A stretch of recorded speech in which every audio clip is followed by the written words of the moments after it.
Here instead is a document that supports the symbolical theory. In a poem on women, Rambout of Orange says that if you want to win them, you should be brutal. Punch them on the nose. This is crude enough, surely. And force them because that is what they like. As for me, he adds, I behave differently because I do not care about loving. I do not want to be put to trouble for the sake of women, any more than if they were all my sisters. And so with women I am humble, obliging, frank and gentle, fond, respectful, and faithful.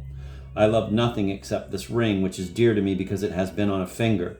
But I am going too far. Stop, tongue, because to say too much is worse than mortal sin.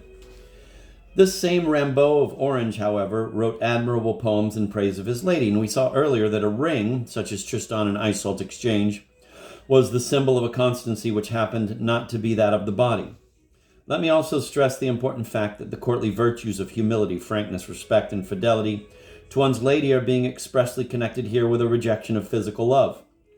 Moreover, we shall see later that in Dante the images are the more passionate and realistic in proportion to Beatrice's progressive rise in the hierarchy of mystical abstraction, where she becomes first philosophy, then wisdom, and finally divine knowledge.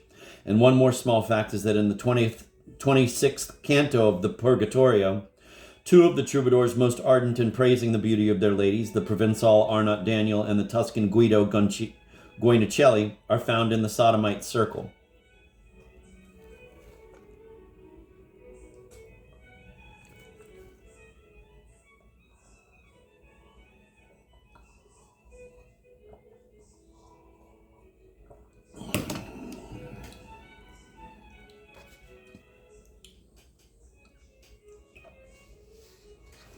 But all this only compels us to recognize how complex is a problem of which I have so far deliberately stressed only one aspect, and that the most disputed. We have too long been supposing that courtesia was a mere idealization of the sexual instinct.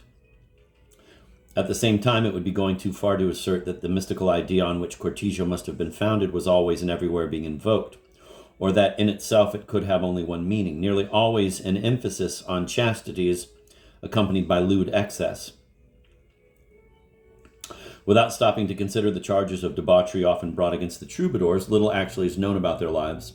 I may recall that at the same time as the Gnostic sects contemned creation, and in particular sexual attraction, they erected on their contempt a peculiarly licentious set of morals. For example, the Carpocratians forbade procreation and also divinized the spermatic fluid. It is quite probable that the Cathars were given to similar excesses, and especially that their poorly disciplined disciples, the troubadours, were. Horrifying charges on this score are to be found in the records of the Inquisition. But these are often contradictory. At times they state that the Cathars looked upon the most gross sensual indulgence as harmless, and at others they condemned marriage and also sexual intercourse, whether legitimate or not. Similar charges, we should remember, have been brought against every new religion, not excepting primitive Christianity. It is fair to quote the opinion of a Dominican who had occasion to search the archives of the Holy Office and who writes thus about the Cathars of Italy or Paterini, quote, "In spite of my careful examination of the indictments drawn by our brethren, I have not found that consoled heretics were guilty in Tuscany of monstrous acts or that they ever indulged, particularly between men and women, in sensual excesses," end of quote. So far, then, the scheme which I put forward at the beginning of chapter 5 needs to be qualified as follows, although deflections of passion, in the strict sense I have given to the word passion, have a religious and mystical inspiration. They unquestionably encourage the sexual instinct by the very fact that they seek to transcend it. All this leads me to assert confidently now, however hesitant I may have felt at the outset, that courtly lyrical poetry was at least inspired by the mysticism of the Cathars. This may look like a moderate contention, but once it is granted, I think it implies and explains a great deal more.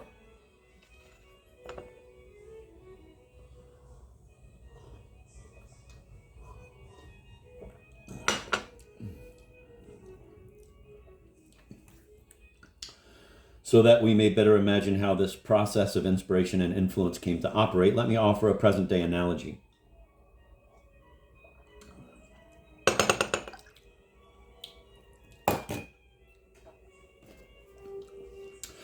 I think it may be laid down that the data concerning surrealism and the influence of Freud's theories on this movement are fully determined and also are fully known in the complete sense of known to a number of persons now living. Let us suppose that in the future our civilization has been destroyed and that at some date following its destruction, a historian seeks to establish some of its details. Certain surrealist poems have been found and he is able to translate them and ascribe to them their correct date.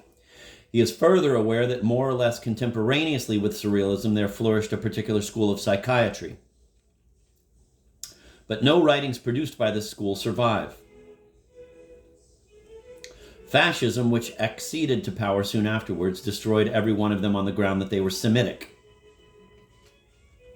Nevertheless, the historian knows, thanks to booklets issued by adversaries of this school of psychiatry, that it put forward an erotic theory of dreams. The surrealist poems that have been preserved and translated seem meaningless and are open to the reproach of monotony, always containing the same set of erotic and bloodthirsty images and the same intense rhetoric, and it looks as if they must all have had one author, etc. But then some persons come along and suggest that the poems merely describe dreams and that perhaps they are no more than dreams that have been set down in writing.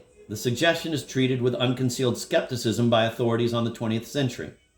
Thereupon, a writer, one of those people not to be taken seriously, offers the theory that the whole of surrealism was produced under the influence of psychoanalysis, and in support of this theory, points to the coincidence of dates and the similarity of basic themes.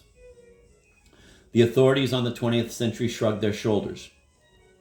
Quote, establish your theory by means of documents, end of quote, they say. Quote, you know very well there aren't any, end of quote. Quote, in that case, better to steer clear of coherent theories. Meanwhile, your common sense is enough to show you that that the little we know about psychoanalysis does not entitle us to look upon this doctrine as having inspired documents we already possess.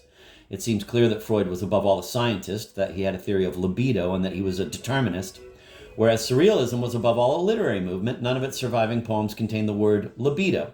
And these poems all lean towards idealisms and impulsiveness. B, that the surrealists never stated in any poem that they were disciples of Freud. C, that the free will they extol is something every psychoanalyst was bound to deny. D, finally, that it is by no means apparent how a science having for its aim the analysis and cure of neuroses could have inspired a rhetoric of insanity, which must have been a challenge to science in general and to the science of psychoanalysis in particular, end of quote.